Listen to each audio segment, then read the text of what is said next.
అయితే రాలేదు. Okay sir, మరొక ముఖ్య విషయం, గత 40 రోజుల నుంచి కూడా చేసుకున్న ప్రచారాలు, ఇచ్చిన హామీలు ఇవన్నీ కూడా చాలా కీలకంగా ఈ ఎన్నికల మీద పనిచేసే పరిస్థితి అయితే ఖచ్చితంగా ఉంటుంది. సో ఇంకా పోలింగ్ కూడా అయిపోయింది కాబట్టి ఈ ల్యాండ్ టైటిలింగ్ యాక్ట్ అనే విషయాన్ని చాలా ఎక్కువగా ప్రజల్లోకి రుద్దారు అధికార ప్రతిపక్షాల మధ్య. మాది తప్పు కాదు, ఇదంతా కేంద్ర ప్రభుత్వం చేసిన ప్రక్రియ అని చెప్పి వైఎస్ఆర్సీపీ చెప్పుకొస్తుంటే, ప్రతిపక్షాలు ఇదేదో బూచీలాగా చూపించే ప్రయత్నం, మీ హక్కులన్నీ కూడా కాలు రాస్తారు, మీ భూమి ఏమన్నా చూసుకుంటే ప్రభుత్వం దగ్గరికి పోతుందని చెప్పి విపరీతంగా ప్రచారం చేసింది. చివరి నిమిషం వరకు కూడా దీన్నే ఒక ఆయుధంగా మలుచుకున్న నేపథ్యం. సో ఈ ఎఫెక్ట్ ఏమన్నా ఈ ఓటు మీద పడే అవకాశం ఉంటుందా? ల్యాండ్ టైటిలింగ్ యాక్ట్ ఇప్పుడు డెఫినెట్గా land titling act was a major ఇష్యూగా టీడీపీ చేసి, కూటమి చేసి, టీడీపీ చేసింది, కూటమి కూడా అనలేదు. అవును, టీడీపీ జనసేన చేసింది, బీజేపీ చేయలేదు. ఎందుకంటే బీజేపీ చేస్తానికి స్కోప్ లేదు, ఎందుకంటే వాళ్ళ యాక్ట్ అది. నీతి ఆయోగ్ మోడల్ యాక్ట్ ఉంటుంది, 250 పేజీలు. దాని నుంచి ఏపీ యాక్ట్ వస్తుంది. మీరు అంటే కొంత అటు ఇటు కొన్ని మార్పులు ఏమైనా ఉంటుండొచ్చు, లేదని అంటలేను.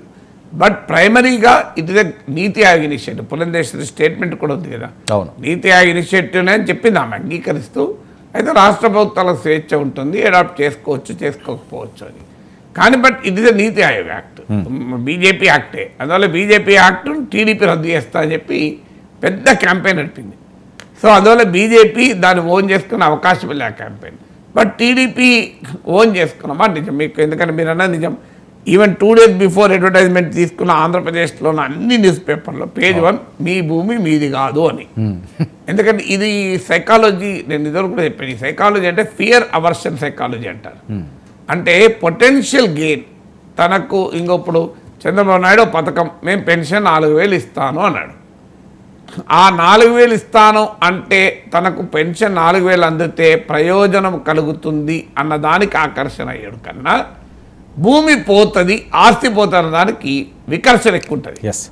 సో దీన్నే ఫియర్ అవర్షన్ థియరీ అంటారు సైకాలజీలో. అంటే పొటెన్షియల్ గెయిన్ పట్ల అట్రాక్షన్ కన్నా ఫియర్ పట్ల అవర్షన్ ఎక్కువ ఉంటుంది, వ్యతిరేకత ఎక్కువ ఉంటుంది.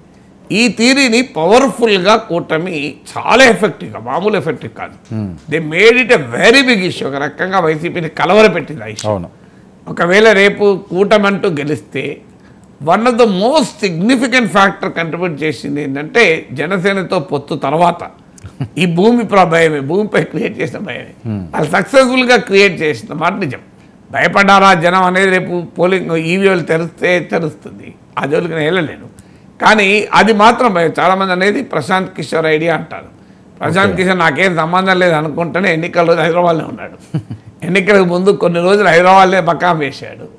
హైదరాబాద్లో మకాం ఎందుకు వేసావు, నీకు సంబంధం లేకపోతే అంటే నేను ఆంధ్రప్రదేశ్లో ఉన్నానా అన్నాడు. ఆంధ్రప్రదేశ్ లేదు కానీ బీహార్లో పాదయాత్రలో ఉన్నవాడు ఎందుకు హైదరాబాద్లో ఉన్నాడు, పార్క్ యాత్రలోను ఇంకో హోటల్లోనూ ఎందుకున్నాడు? నాకు ఆన్సర్ ఉండాలి కదా. సో బీహార్ పాదయాత్ర కేబీఆర్ పార్క్లో నడపడు కదా. సో అందువల్ల అది ఎంత నిజమో మనకు తెలియదు. కానీ ఆ క్యాంపెయిన్ చాలా పవర్. లాస్ట్ మినిట్లో మీకు గమనిస్తే సూపర్ 6 పక్కన, మొదట్లో సూపర్ 6 చంద్రబాబు బాగా నమ్మకం పెట్టుకున్నాడు. కానీ తర్వాత స్టేజ్కి వచ్చే వరకు సూపర్ 6 దాటిపోయింది. ఇదొక్కటే. అందువల్ల ఫియర్ మాత్రం క్రియేట్ చేయగలిగిన మాట నిజం. ఆ ఫియరు మధ్యతరగతికి, వోకల్ సెక్షన్స్కే పరిమితమైందా, లేదా నిజంగానే భూమి ఉన్న వాడికి భయం పట్టుకున్నదా? ఎందుకంటే ఒరిజినల్ సర్టిఫికేట్, డూప్లికేట్ ఇస్తారు, ఇట్లా చాలా ఫ్యాక్టర్స్ వచ్చాయి. ఇప్పుడు యాక్ట్లో ఏమున్నాయన్నది నా అనుమానం రాజకీయ నాయకులు చదివి ఉంటారు, చదివినా సగం మందికి అర్థం కూడా కాకపోవచ్చు. సో కంక్లూజివ్ టైటిల్ యాక్ట్ అంటే ఏంటో తెలియకపోవచ్చు. అందువల్ల ఒక 2 నెలల ముందు ఈ యాక్ట్ గురించి ఎవరేమనలేదు. మనందరూ తెలుసు, అసెంబ్లీలో టీడీపీ ఈ చట్టాన్ని సమర్థించింది. మీకు పయ్యాల కేశవ్ మాట్లాడిన వీడియో కూడా నా యూట్యూబ్ ఛానల్ కూడా పెట్టాను నేను. ఓపెన్గా ఇది చాలా గొప్ప చట్టం అన్నా నేను, మామూలుగా పోవట్లే ఈ చట్టాన్ని. ఆస్ట్రేలియాలో ఉంది, రాజస్థాన్లో ఉంది, అసలు ఇది చాలా చాలా అవసరం అని చెప్పాను. కేశవ్ కూడా వైరల్ చేశారు సార్. అది అందరికీ తెలుస్తుంది. పురంధేశ్వరి ఓపెన్ అని చెప్పింది, నా వీడియోలో అది కూడా పెట్టాను. కానీ but one thing should be said, ఏది నిజం ఏది అబద్ధం తర్వాత సంగతి. కూటమి మాత్రం దీన్ని నిజమని జనంలోకి పట్టుకెళ్ళడంలో విజయవంతమైంది, అనుమానం లేదు. అయితే ఏ సెక్షన్స్ వరకు అది వెళ్ళింది, సోషల్ మీడియా ప్రజెన్స్ ఉన్న సెక్షన్స్కి వెళ్ళిందా, పేపర్లు టీవీలు చదివే సెక్షన్స్కి వెళ్ళిందా, గ్రౌండింగ్ అయిందా అనేది ఇష్యూ. రేపు ఇది గ్రౌండింగ్ కనుక అయ్యుంటే, ఒకవేళ నిజంగానే ప్రజలు తమ ఆస్తులు పోతాయన్న భయం ఉంటే అది వైసీపీ మాత్రం పెద్ద ఛాలెంజ్. అయితే ఈ చట్టంలో ఏమున్నది అన్న దానికన్నా టీడీపీ వారు చేసే క్యాంపెయిన్ కన్నా ఏం జరిగింది అంటే చాలా చోట్ల వైసీపీ అంటే చాలా అంటేనే మెజారిటీ మైనారిటీ లెక్కలకి వెళ్ళడం లేదు. అనేక చోట్ల వైసీపీ నాయకులపైన వైసీపీ ఎమ్మెల్యేలపైన భూ కబ్జా ఆరోపణలు ఉన్నాయి, భూముల ఆక్రమణ. ఎక్కడైనా ఏ నియోజకవర్గంలో ప్రజల విజిబుల్గా అధికార పార్టీ నేతలు వైసీపీ నేతలు భూములు ఆక్రమించిన అనుభవం ఉందనుకో ప్రజలకు, ఈ చట్టం పైన టీడీపీ చేసిన క్యాంపెయిన్ పవర్ఫుల్గా నమ్ముతారు. ఎందుకంటే ఈ టీడీపీ క్యాంపెయిన్లో నిజానిజాలతో సంబంధం లేదు, కేశవ్ ఏమన్నాడు పురంధరేశ్వర్ ఏమన్నాడుతో సంబంధం లేదు.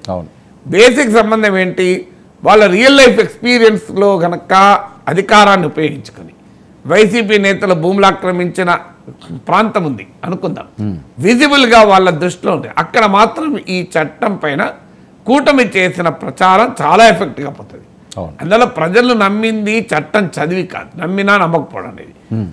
ఆ చట్టంలో ఏమున్నదన్న దానికన్నా టీడీపీ ఏం ప్రచారం చేసిందన్నా తమ నిజ జీవిత అనుభవాన్ని టీడీపీ ప్రచారం కలిసిందనుకోండి, అక్కడ నమ్మే అవకాశం ఉంటుంది ఈ చట్టంతో సంబంధం.